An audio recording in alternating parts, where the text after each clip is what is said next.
Hello students, agency के इस part में जो हमने हेडिंग कवर करनी है उसका पहला हिस्सा है principles liability towards third party. Agent के द्वारा किए गए कामों के लिए प्रिंसिपल की थर्ड पार्टी के टुवर्ड्स क्या लायबिलिटीज़ बनती हैं वो हमने इसमें कवर करना है। पॉइंट को हम बड़े सीधे से तरीके से समझते हैं। सपोज ए एम्प्लॉयर है, उसने बी को एजेंट अपॉइंट किया है और बी उसके बिहाफ पर आउटसाइडर्स के साथ कॉन्ट्रैक्ट करता है, उसके लिए उसको रिप्रेजेंट करते हुए उसके नाम से।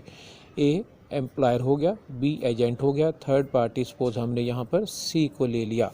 तो ऐसी सिचुएशन में प्रिंसिपल की थर्ड पार्टी के टुवर्ड्स क्या लायबिलिटीज़ बनती हैं, उनको अगर हमने समझना है तो इस हेडिंग में बताए गए हैं। इसको अलग अलग सेक्शंस में अलग अलग हेडिंग्स में डिस्कस किया है। इसमें 3 सिचुएशन आती हैं। पहली सिचुएशन है जब एक एजेंट नॉर्मल तरीके से काम करता है, जैसे बी यहाँ पर है, तो बी जब नॉर्मल तरीके से काम करता है व्हाट डज इट मीन कि बी सी के साथ कॉन्ट्रैक्ट करते हुए ये बता देता है कि मैं ए के लिए काम कर रहा हूँ, मैं ए के बिहाफ पर काम कर रहा हूँ, मैं ए का एजेंट हूँ। तो इससे कहा जाता है कि बी ने एजेंट ने थर्ड पार्टी के साथ काम करते हुए अपने प्रिंसिपल का नाम बता दिया। ये सिचुएशन होती है जिसे कहा जाता है पहला हिस्सा इस चैप्टर इस हेडिंग का agent acting for named principal. जब बी ने ए के बिहाफ पर काम करते हुए सी को बता दिया कि वो ए के बिहाफ पर काम करता है, तो ऐसी सिचुएशन में ए की प्रिंसिपल की क्या रिस्पॉन्सिबिलिटीज़ बनती हैं। वो पहली रिस्पॉन्सिबिलिटी बनती है वो है when an agent act with in the scope of his authority. जब एक एजेंट अपनी अथॉरिटी में रह करके काम करता है, लिमिट में रह करके काम करता है, तो उसके सभी कामों के लिए प्रिंसिपल पूरी तरह से थर्ड पार्टी के टुवर्ड्स रिस्पॉन्सिबल होता ही होता है। नेक्स्ट है इसमें situation when an agent act in excess of his authority. अगर एक एजेंट अपनी अथॉरिटी से बाहर जाकर के काम कर लेता है, लिमिट से बाहर जाकर के काम कर लेता है, तो यहाँ पर प्रिंसिपल की क्या लायबिलिटी बनेगी। प्रिंसिपल उस काम के लिए पूरी तरह से रिस्पॉन्सिबल होगा। प्रिंसिपल यानी कि ए सी के टुवर्ड्स उस पूरे एक्ट के लिए रिस्पॉन्सिबल होगा जो बी ने किया है। यहाँ पर बी ने अथॉरिटी से बाहर जाकर के काम किया था, ए तब भी लायबल होगा, लेकिन उस केस में ऐसी सिचुएशन में यहाँ पर प्रिंसिपल बाद में बी पर अपने एजेंट पर केस फाइल करके अपने नुकसान का कंपनसेशन करवा सकता है, लेकिन वो थर्ड पार्टी से के टुवर्ड्स पूरी तरह से रिस्पॉन्सिबल होगा। लेकिन अगर थर्ड पार्टी को भी पहले से ही पता है कि एजेंट ने अपनी लिमिट क्रॉस कर ली है, वो एजेंट के अधिकार क्षेत्र में नहीं आता है और प्रिंसिपल तो पहले से ही ये जानता है, तब सिचुएशन अलग हो सकती है। नेक्स्ट है इफेक्ट ऑफ नोटिस और information given to an agent. Notice और information given to agent agency के अंदर बड़ा सिंपल सा रूल है। थर्ड पार्टी के द्वारा एजेंट को दी गई इन्फॉर्मेशन प्रिंसिपल को दी गई इन्फॉर्मेशन मानी जाती है। यहाँ पर जो भी इन्फॉर्मेशन सी ने बी को दी वो ए तक पहुँच गई, सी को ये मान करके चलने का अधिकार है और बाद में प्रिंसिपल ये नहीं कह सकता कि मुझे ये बातें नहीं बताई गई थी।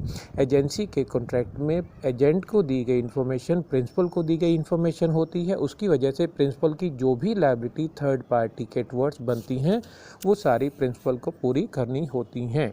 नेक्स्ट इसमें जो हमने पॉइंट इसी हेडिंग को हम डिस्कस कर रहे हैं नेम्ड प्रिंसिपल वाले को, consequences of doctrine of estoppel. Consequences of doctrine of estoppel का मतलब होता है suppose X is the person जो बिजनेस करता है, उसका एक दोस्त है वाई, वो एक थर्ड पार्टी जेड के सामने ये शो करता है कि मैं एक्स का एजेंट हूँ, मैं एक्स के लिए काम करता हूँ, मैं एक्स के बिहाफ पर काम करता हूँ और ये कॉन्ट्रैक्ट आप कर लीजिए, इसमें आपका बहुत फ़ायदा होगा।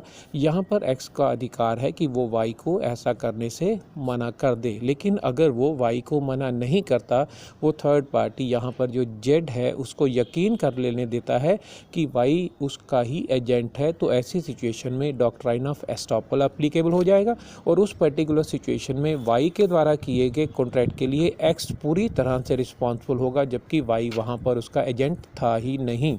लेकिन वाई ने क्योंकि खुद को एक्स का एजेंट बता दिया था, तो इसलिए वाई के काम के लिए एक्स रिस्पॉन्सिबल होगा ही होगा। नेक्स्ट है मिस रिप्रेजेंटेशन और फ्रॉड बाय एन एजेंट। अगर एक एजेंट काम करते समय फ्रॉड करता है, मिस रिप्रेजेंटेशन करता है, गलत इन्फॉर्मेशन देता है और वो कॉन्ट्रैक्ट में एंटर थर्ड पार्टी को करवा लेता है। जैसे नॉर्मल सिचुएशन में बी ने कॉन्ट्रैक्ट किया सी के साथ, तो उसने गलत इन्फॉर्मेशन दे दी, डिस्टॉर्टेड इन्फॉर्मेशन दे दी, तो ऐसी सिचुएशन में एजेंट के सारे कामों के लिए प्रिंसिपल यानी कि ए रिस्पॉन्सिबल होगा ही होगा, लेकिन बाद में ए बी से वो सारा नुकसान जो बी के द्वारा मिथ रिप्रेजेंटेशन किए जाने की वजह से हुआ वो उसे पूरा करवाने का अधिकार रखता है। तो ये पहली सिचुएशन है जिसमें हमने कहा कि एक बिजनेस में नॉर्मल सिचुएशन है, एजेंट अपॉइंट किया गया, एजेंट ने अपना काम करते समय अपने आप को एजेंट ही बताया, रिप्रेजेंटेटिव ही बताया, प्रिंसिपल का नाम भी बता दिया। नेक्स्ट इसमें सेकंड कैटेगरी आती है agent acting for unnamed principal. Agent acting for unnamed principal का मतलब होता है कि जब एक एजेंसी के कॉन्ट्रैक्ट में, अब हम यहाँ एग्जांपल लेते हैं सपोज ए और बी का, फिर से हम एग्जांपल लेते हैं, बी को एजेंट अपॉइंट किया ए ने, ए एम्प्लॉयर हो गया, बी उसका एजेंट हो गया। अगर ऐसी सिचुएशन में अब बी थर्ड पार्टी के साथ कॉन्ट्रैक्ट करते समय ये तो बता देता है कि मैं एजेंट हूँ, लेकिन वो थर्ड पार्टी के सामने ये नहीं बताता कि मैं किस पर्सन का एजेंट हूँ, वो अपने प्रिंसिपल का नाम नहीं बताता, वो ये ज़रूर बता देता है कि मैं एजेंट के रूप में काम कर रहा हूँ। तो ऐसी सिचुएशन में नॉर्मल रूल ये है कि एजेंट के ऐसे सभी कामों के लिए उसका प्रिंसिपल पूरी तरह से रिस्पॉन्सिबल होता है और प्रिंसिपल उन कामों को पूरा करने से मना नहीं कर देता। लेकिन अगर थर्ड पार्टी के द्वारा बार बार पूछे जाने पर भी एजेंट ये नहीं बताता कि मैं किसका एजेंट हूँ, तो वैसी सिचुएशन में वहाँ एजेंट रिस्पॉन्सिबल होगा। ऐसी सिचुएशन में थर्ड पार्टी एजेंट को रिस्पॉन्सिबल ठहराएगी, प्रिंसिपल को भी वो रिस्पॉन्सिबल ठहराने से मना कर सकती है। थर्ड कैटेगरी जो सिचुएशन में आती है वो है agent acting for undisclosed principal. Agent acting for undisclosed principal का मतलब कि एक पर्सन एजेंट के रूप में काम कर रहा है, suppose B the person who is working as an agent. वो थर्ड पार्टी के साथ कॉन्ट्रैक्ट करते समय ना तो थर्ड पार्टी को ये बताता है कि मैं एजेंट के रूप में काम कर रहा हूँ, वो ना ही अपने प्रिंसिपल का नाम बताता है, ना ही अपना स्टेटस क्लियर करता है। तो ऐसी सिचुएशन में जो कॉन्ट्रैक्ट हो जाते हैं वो ये मान करके हो जाते हैं कि एजेंट ही बिजनेसमैन है, एजेंट ही मालिक है, वही कॉन्ट्रैक्ट कर रहा है, क्योंकि उसने प्रिंसिपल का नाम तो डिस्क्लोज ही नहीं किया है। तो यहाँ पर जो अनडिस्क्लोज प्रिंसिपल है उसकी टुवर्ड्स, उसकी थर्ड पार्टी के टुवर्ड्स क्या रिस्पॉन्सिबिलिटीज़ बनती हैं, इसमें हम पहला पॉइंट लेते हैं पोजीशन ऑफ प्रिंसिपल। सपोज यहाँ पर जो प्रिंसिपल था दैट पर्सन वाज ए। अब ए की क्या रिस्पॉन्सिबिलिटी होगी? पहली सिचुएशन में ये होता है कि जो एजेंट है अगर वो अपनी लिमिट में तो काम कर रहा है, लेकिन उसने थर्ड पार्टी को ये बताया ही नहीं कि वो एजेंट के रूप में काम कर रहा है, वो किसके एजेंट के रूप में काम कर रहा है, तो ऐसी सिचुएशन में प्रिंसिपल रिस्पॉन्सिबल नहीं होता। लेकिन ऐसी सिचुएशन में ही अगर थर्ड पार्टी को कॉन्ट्रैक्ट पूरा होने से पहले पता चल जाता है कि प्रिंसिपल कौन है, तो वहाँ पर वो प्रिंसिपल को उस काम के लिए रिस्पॉन्सिबल ठहरा सकते हैं। एट द सेम टाइम ऐसी सिचुएशन में थर्ड पार्टी के टुवर्ड्स प्रिंसिपल को भी अधिकार मिल जाएंगे और प्रिंसिपल को भी थर्ड पार्टी को प्रिंसिपल के अगेंस्ट और प्रिंसिपल को थर्ड पार्टी के अगेंस्ट अधिकार मिल जाएंगे। फिर आता है इसमें position of an agent. Undisclosed principal की सिचुएशन में एजेंट की क्या रिस्पॉन्सिबल होंगी? एजेंट की रिस्पॉन्सिबिलिटी होती है कि वो थर्ड पार्टी के टुवर्ड्स किए गए सभी कामों के लिए पूरी तरह से रिस्पॉन्सिबल होता है। थर्ड पार्टी एजेंट पर एक्शन लेकर के एजेंट को वो कॉन्ट्रैक्ट पूरा करने के लिए कह सकती है। नेक्स्ट है पोजीशन ऑफ थर्ड पार्टी। अब थर्ड पार्टी की आउटसाइडर की क्या पोजीशन होती है? थर्ड पार्टी की पोजीशन ये होती है कि वो एजेंट को रिस्पॉन्सिबल ठहरा सकती हैं और अगर वो कॉन्ट्रैक्ट पूरा हो जाने से पहले ये जानने में कामयाब हो जाते हैं कि वो पर्सन एजेंट ही था और उसका प्रिंसिपल कौन था, उसका नाम भी उन्हें पता चल जाता है, तो उन्हें थर्ड पार्टी होने के नाते प्रिंसिपल के अगेंस्ट भी एक्शन लेने का अधिकार होगा। वो प्रिंसिपल को लायबल ठहरा सकते हैं और ऐसी सिचुएशन में प्रिंसिपल भी थर्ड पार्टी के अगेंस्ट लीगल एक्शन ले सकता है, लीगल रिस्पॉन्सिबिलिटी वो पूरी कर सकता है। तो ये इस चैप्टर का एक इम्पॉर्टेंट पार्ट है कि प्रिंसिपल की थर्ड पार्टी के टुवर्ड्स क्या रिस्पॉन्सिबिलिटी बनती हैं। और इस चैप्टर को जब हम कवर कर रहे हैं यहाँ अब एक चीज़ आपको बिल्कुल क्लियर हो चुकी है कि एक पर्सन जो एजेंट है जब भी वो काम करेगा वो प्रिंसिपल के लिए, प्रिंसिपल के बिहाफ पर, प्रिंसिपल को रिप्रेजेंट करते हुए काम करेगा। प्रिंसिपल उसके सभी कामों के लिए रिस्पॉन्सिबल होगा। एजेंट की रिस्पॉन्सिबिलिटी नील होती है। एजेंट की रिस्पॉन्सिबिलिटी सिर्फ कॉन्ट्रैक्ट को सही ढंग से पूरा करवाने की एक अच्छे मिडलमैन, एक अच्छे एम्प्लॉय वाली होती हैं जो उसे परफॉर्म करनी होती है। लेकिन इसी चैप्टर के एक हिस्से में ये पॉइंट भी अलग से एक्सप्लेन किया गया है जो है personal liability of an agent towards third party, या when an agent is personally liable. वो कौन कौन सी सिचुएशन है जिन सिचुएशन में एक एजेंट थर्ड पार्टी के टुवर्ड्स व्यक्तिगत रूप से उत्तरदायी होगा। व्यक्तिगत रूप से उत्तरदायी होगा का मतलब ए एम्प्लॉयर है, बी एजेंट है, सी थर्ड पार्टी है। तो वो कौन कौन सी सिचुएशन है जहां बी ए के लिए काम कर रहा है लेकिन उसके बावजूद एजेंट के रूप में काम करने के बावजूद वो खुद रिस्पॉन्सिबल है, उसका मालिक रिस्पॉन्सिबल नहीं होगा। तो वो पॉइंट्स इस हेडिंग में हमने कवर करने हैं जो भी हमने मेंशन किया, personal liability of agent towards third party. उसमें पहली सिचुएशन आती है when an agent is acting for a foreign principal. जब एक एजेंट ऐसे प्रिंसिपल के लिए काम कर रहा है जो प्रिंसिपल किसी दूसरे देश में रहता है, तो ऐसी सिचुएशन में वो एक फॉरेन प्रिंसिपल के लिए काम करता है। तो वहाँ पर ये रूल है कि फॉरेन प्रिंसिपल अगर होगा तो वहाँ थर्ड पार्टी एजेंट को भी रिस्पॉन्सिबल ठहरा सकती है।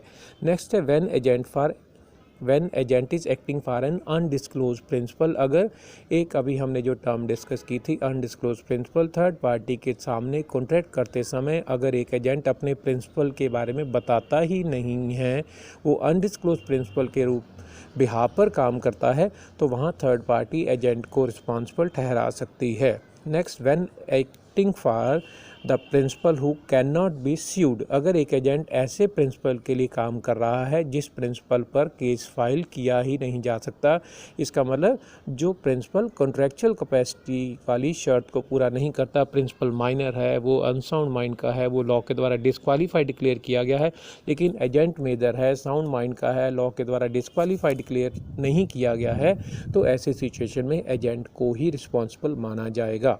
Next one, when the agent exceed his authority. जो एजेंट अगर अथॉरिटी से बाहर जाकर के काम करता है और थर्ड पार्टी को भी पता है कि ये एजेंट अथॉरिटी से बाहर जाकर के काम कर रहा है, तो एजेंट ही रिस्पॉन्सिबल होगा, प्रिंसिपल रिस्पॉन्सिबल नहीं होगा। Next, by express agreement. अगर एग्रीमेंट करते समय उसमें मेंशन कर दिया गया था कि प्रिंसिपल भी रिस्पॉन्सिबल होगा, लेकिन अगर थर्ड पार्टी चाहेगी तो वो एजेंट को भी रिस्पॉन्सिबल ठहरा सकेगी। तो अगर एग्रीमेंट में पहले से ही ये डिफाइन कर दिया गया है तो वहाँ एजेंट को भी रिस्पॉन्सिबल ठहराया जाएगा व्यक्तिगत रूप से। नेक्स्ट है इसमें एक term agency coupled with interest. Agency coupled with interest का मतलब होता है कि कई बार एक एजेंसी कपल्ड विद इंटरेस्ट को पहले हम यहाँ एक बार समझ लें ताकि हमें ये पॉइंट कंफ्यूज ना करे। सपोज एक पर्सन एजेंट के रूप में काम कर रहा है, उसने बहुत सारा काम किया, एजेंट की बहुत सारी अमाउंट है जो रेम्यूनरेशन के रूप में बन गई, प्रिंसिपल ने वो पैसे देने थे, वो पैसे प्रिंसिपल फ़िलहाल नहीं दे पा रहा। तो ऐसे केस में अगर एजेंट को एक प्रिंसिपल ये कहे कि मेरी एक पर्टिकुलर प्रॉपर्टी है, आप इस प्रॉपर्टी को बेच दो मेरे बिहाफ पर, और उसको बेचने से जो पैसा मिलता है उस पैसे में से आप अपना पैसा भी रिकवर कर लेना, एजेंट इस काम के लिए हाँ कर देता है, तो वो प्रिंसिपल के लिए काम कर रहा है, प्रिंसिपल के बिहाफ पर काम कर रहा है, लेकिन उस काम में उसका अपना भी इंटरेस्ट छुपा हुआ है, अपना भी इंटरेस्ट निहित है। उसको ये पता है कि ये प्रॉपर्टी बिकेगी तो मेरे पैसे भी रिकवर हो जाएंगे। तो यहाँ पर एजेंसी कपल्ड विद इंटरेस्ट के केस में अगर एक एजेंट थर्ड पार्टी के साथ कॉन्ट्रैक्ट करता है तो थर्ड पार्टी ऐसे कॉन्ट्रैक्ट के लिए प्रिंसिपल को भी और एजेंट को भी व्यक्तिगत रूप से उत्तरदायी ठहरा सकती है। नेक्स्ट है नॉन एग्जिस्टेंस ऑफ प्रिंसिपल। अगर प्रिंसिपल एग्जिस्ट ही नहीं करता, और जब आप कंपनी लॉ पढ़ते हैं तो उसमें आप एक टर्म पढ़ते हैं इनकॉर्पोरेशन ऑफ कंपनी की। जब कंपनी का फॉर्मेशन होता है तो उसकी फॉर्मेशन की सारी फॉर्मेलिटी कौन करता है? प्रमोटर करता है। जब तक कंपनी अपना बिजनेस शुरू नहीं कर देती, जब तक कंपनी को certificate of incorporation of business नहीं मिल जाता है, तब तक सारे काम कौन करता है? प्रमोटर। जब कंपनी एग्जिस्टेंस में आ जाती है तो प्रमोटर के सभी कामों के लिए कंपनी रिस्पॉन्सिबल हो जाती है, लेकिन उस समय से पहले तो कंपनी एग्जिस्ट ही नहीं करती है। अगर किसी स्टेज पर वो कंपनी सपोज फॉर्मेशन में ही ना आए तो कंपनी किसी भी तरह से थर्ड पार्टी के टुवर्ड्स रिस्पॉन्सिबल होगी नहीं, प्रमोटर रिस्पॉन्सिबल होंगे। तो इसका मतलब जब हम एजेंसी की बात कर रहे हैं तो प्रिंसिपल का एग्जिस्ट होना ज़रूरी है। अगर प्रिंसिपल होगा तभी वो रिस्पॉन्सिबल होगा, नहीं तो वो रिस्पॉन्सिबल हो ही नहीं सकता। नेक्स्ट है where the agent signs the contract with his own name. जहाँ एजेंट ने कॉन्ट्रैक्ट साइन ही अपने नाम से कर लिया तो एजेंट रिस्पॉन्सिबल होगा, प्रिंसिपल रिस्पॉन्सिबल नहीं होगा। नेक्स्ट है व्हेन कस्टम्स और ट्रेड यूसेज। अगर उस तरह के बिजनेस में इस तरह के रीति रिवाज हैं, इस तरह की ट्रेडिशंस हैं कि प्रिंसिपल को भी और एजेंट को भी, दोनों में से किसी को भी रिस्पॉन्सिबल ठहराया जा सकता है, तो वहाँ पर भी एजेंट रिस्पॉन्सिबल होगा। नेक्स्ट है फॉर मिसरिप्रेजेंटेशन और फ्रॉड। अगर एक एजेंट मिसरिप्रेजेंटेशन करता है, फ्रॉड करता है, तो उस केस में वो थर्ड पार्टी के टुवर्ड्स व्यक्तिगत रूप से उत्तरदायी ठहराया जा सकता है। नेक्स्ट है प्रिटेंडेड एजेंट। प्रिटेंडेड एजेंट का मतलब होता है कि जहाँ एक एजेंट है ही नहीं, बनावटी एजेंट है, झूठा एजेंट है, वो लोगों के सामने जा कर के कहता है कि मैं इस कंपनी का एजेंट हूँ, जबकि वास्तव में ऐसा है ही नहीं, तो वहाँ थर्ड पार्टी एजेंट को इसके लिए रिस्पॉन्सिबल ठहरा सकती है। तो ये वो सिचुएशन है जहाँ पर थर्ड पार्टी के टुवर्ड्स प्रिंसिपल लायबल नहीं होगा, बल्कि व्यक्तिगत रूप से पर्सनल कैपेसिटी में प्रिंसिपल की बजाय कौन रिस्पॉन्सिबल होगा? The person who will be responsible is an agent. फिर इसके बाद इस चैप्टर के अगले हिस्से में जो पॉइंट हमने डिस्कस करना है वो है termination of contract of agency. एक कॉन्ट्रैक्ट ऑफ एजेंसी किस तरह से कब टर्मिनेट हुआ, कब समाप्त हुआ समझा जाता है। इसमें हमने जो पॉइंट डिस्कस करने हैं उसको हम दो कैटेगरीज में डिवाइड करेंगे। पहली कैटेगरी, पहला जो हिस्सा है वो है जो हमने यहाँ कवर करना है, termination of agency bye act of the parties. Termination of agency bye act of the parties में पहली सिचुएशन है, पार्टीज़ का मतलब एम्प्लॉयर और जो प्रिंसिपल है और जो उसका एजेंट है, उन दोनों को हम पार्टीज़ का नाम दे रहे हैं कि वो किस तरह से, प्रिंसिपल और एजेंट किस तरह से कॉन्ट्रैक्ट को ख़त्म कर सकते हैं। पहला सबसे सिंपल तरीका है by mutual agreement. By mutual agreement का मतलब जब एजेंसी क्रिएट होती है, दोनों ने आपस में बैठ करके तय किया, बी ने कहा कि मैं ए के एजेंट के रूप में काम करूंगा, ए ने कहा ठीक है आप मेरे एजेंट के रूप में काम कर लेना, ए प्रिंसिपल हो गया, बी उसका एजेंट हो गया। जैसे एजेंसी क्रिएट हुई थी, एक टाइम के बाद बी कहता है कि मैं आपके यहाँ एजेंट के रूप में काम नहीं करना चाहता। ये कहता है ठीक है आज की डेट के बाद आप यहाँ काम मत करना। म्यूचुअल एग्रीमेंट से कॉन्ट्रैक्ट समाप्त हुआ, एजेंसी समाप्त हुई मान ली जाएगी।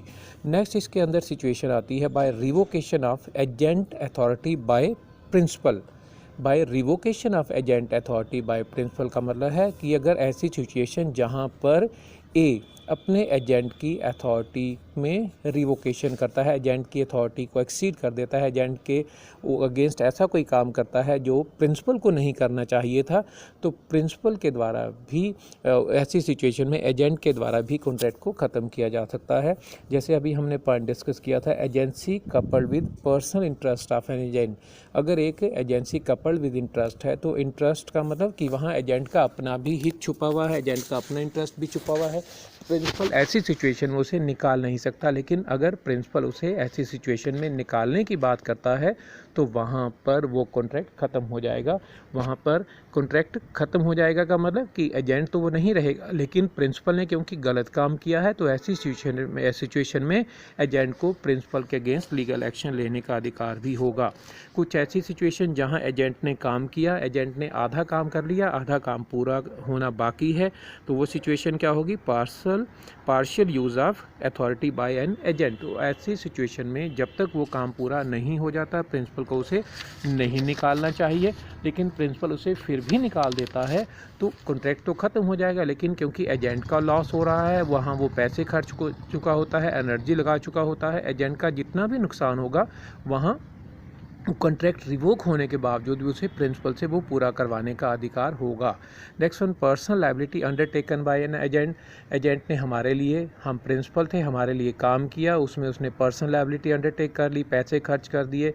वहाँ पर अगर हम उसे नौकरी से निकाल देते हैं, of course as a principal contract revoke किया जा सकता है, लेकिन क्योंकि हम अथॉरिटी से बाहर जा कर के काम कर रहे हैं, कॉन्ट्रैक्ट ख़त्म हो जाएगा। Eight the same time agent को प्रिंसिपल के टुवर्ड्स अधिकार मिल जाएंगे, वो अपने पैसे रिकवर कर सकेगा। फिर नेक्स्ट इसमें जो सिचुएशन आती है, थर्ड सिचुएशन, वो है रिवोकेशन बाय एन एजेंट। जिस तरह से प्रिंसिपल एजेंट को निकाल सकता है, इसी तरह से एजेंट भी कई बार अपने आप कॉन्ट्रैक्ट ऑफ एजेंसी को ख़त्म कर सकता है। पहली सिचुएशन है कंपनसेशन फॉर रिवोकेशन। एक एजेंट को अपॉइंट किया गया था 6 महीने के लिए, वो दूसरे महीने में ही कहता है कि मैं आपके लिए काम नहीं करूँगा और उसके द्वारा अभी काम किया जाना बाकी है, हमने उसे स्पेशल कॉन्ट्रैक्ट में एंटर करवाया था। तो जहां एक एजेंट बिना किसी जेन्युइन रीज़न के कॉन्ट्रैक्ट से बाहर जाता है तो वो जा सकता है, लेकिन उस केस में प्रिंसिपल का जितना नुकसान होगा उसे वो पूरा करना पड़ेगा। नेक्स्ट है नोटिस ऑफ रिवोकेशन। उसे जब भी एजेंट को छोड़ करके जाना है तो नॉर्मल तरीका यही होता है कि वो अपने प्रिंसिपल को नोटिस देगा कि मैं इतने दिन के बाद आपका एजेंट नहीं रहूँगा, और अगर प्रिंसिपल को उस पर कोई आपत्ति नहीं है तो वो कॉन्ट्रैक्ट ऑफ एजेंसी ख़त्म हुआ मान लिया जाएगा, एजेंसी टर्मिनेट हो जाएगी। नेक्स्ट है इसमें रिवोकेशन में भी एक्सप्रेस और इम्प्लाइड। रिवोकेशन का मतलब कॉन्ट्रैक्ट ख़त्म हो सकता है, वो इम्प्लाइड भी हो सकता है, एक्सप्रेस भी हो सकता है। हमें उसने नोटिस दे दिया, हमने मान लिया, उसने हमें नोटिस दिया, हमने कहा, हमने कोई जवाब ही नहीं दिया, ड्यू डेट आ गई और उसको हमने एक एक्सेप्ट कर लिया। तो इम्प्लाइड भी हो सकता है और एक्सप्रेस भी हो सकता है। दोनों ही सिचुएशन में कॉन्ट्रैक्ट ऑफ एजेंसी रिवोकेट हो सकता है। कॉन्ट्रैक्ट ऑफ एजेंसी जब हम टर्मिनेशन की बात करते हैं तो उसकी दूसरी जो विधि है, दूसरी जो कैटेगरी है, वो है termination of agency bye operation of law. Bye operation of law का मतलब कॉन्ट्रैक्ट ऑफ एजेंसी हुआ, ए प्रिंसिपल है, बी एजेंट है, और उन दोनों के बीच में कॉन्ट्रैक्ट ऑफ एजेंसी हुआ, लेकिन कई बार लॉ के एप्लीकेबल होने की वजह से कॉन्ट्रैक्ट ऑफ एजेंसी टर्मिनेट हो जाता है। पहली सिचुएशन इसमें आती है completion of business of agency. जब जिस काम के लिए एजेंसी इस्टेब्लिश की गई थी, जिस काम के लिए एजेंट को अपॉइंट किया गया था, वो काम पूरा हो गया, प्रोजेक्ट पूरा हो गया, मिशन अकम्प्लिश्ड हो गया, एजेंसी टर्मिनेट हो जाएगी। On expiry of fix period, जितने समय के लिए एजेंट अपॉइंट किया गया था उतना समय पूरा हो गया तो अपने आप ही कॉन्ट्रैक्ट ऑफ एजेंसी टर्मिनेट हो जाएगा। नेक्स्ट है बाय डेथ और इंसेंटी ऑफ द प्रिंसिपल और एजेंट। दोनों में से किसी की भी अगर डेथ हो जाती है, प्रिंसिपल की या एजेंट की, या दोनों में से कोई भी अगर पागलपन की सिचुएशन में चला जाता है, वो अनसाउंड माइंड वाली कैटेगरी में चला जाता है, तो भी कॉन्ट्रैक्ट ऑफ एजेंसी टर्मिनेट हुआ माना जाएगा। नेक्स्ट है on situation of insolvency of the principal. अगर प्रिंसिपल को सरकार के द्वारा इंसॉल्वेंसी एक्ट के अंतर्गत दिवालिया घोषित कर दिया जाता है तो ऐसी सिचुएशन में उसके साथ अंडर जितने भी एजेंट होते हैं उनके साथ उसका कॉन्ट्रैक्ट टर्मिनेट हुआ माना जाता है। Next one destruction of subject matter of agency. जिस सब्जेक्ट मैटर के लिए एजेंट अपॉइंट किए गए थे, जिस माल को आपने कंपनी ने तैयार किया, उनको बेचने के लिए एजेंट अपॉइंट किए गए, उस एरिया में भूकंप आ गया, वो सारा माल नष्ट हो गया, गोदाम डिसमेंटल हो गया, डिस्ट्रॉय हो गया, अब सब्जेक्ट मैटर ही नहीं है तो कॉन्ट्रैक्ट ऑफ एजेंसी भी टर्मिनेट हो जाएगा। Next one principal becoming alien enemy. जिस देश के अंदर हमारा बिजनेस, जिस देश में हमने एजेंट अपॉइंट किए थे, अगर उस देश को हमारे देश की सरकार ने शत्रु देश घोषित कर दिया तो वहाँ क्या होगा, principal becoming an alien enemy. या वाइस वर्सा, उस देश के लोगों ने हमारे यहाँ एजेंट अपॉइंट किए थे, वो एजेंट जो हमारे यहाँ काम कर रहे थे, जब उस देश को ही शत्रु देश घोषित कर दिया गया तो वो सारे अलाइन एनिमी के साथ कॉन्ट्रैक्ट होने की वजह से टर्मिनेशन वाली कैटेगरी में चले जाएंगे। नेक्स्ट इसमें जो पॉइंट आता है वो हमारा है कि वाइंडिंग ऑफ एन कंपनी। अगर एक कंपनी को ही वाइंड अप कर दिया गया तो भी उस सिचुएशन में जो कॉन्ट्रैक्ट होते हैं वो कंपनी के अपने एजेंट्स के साथ वो सारे के सारे ख़त्म हुए मान लिए जाते हैं। Thank you.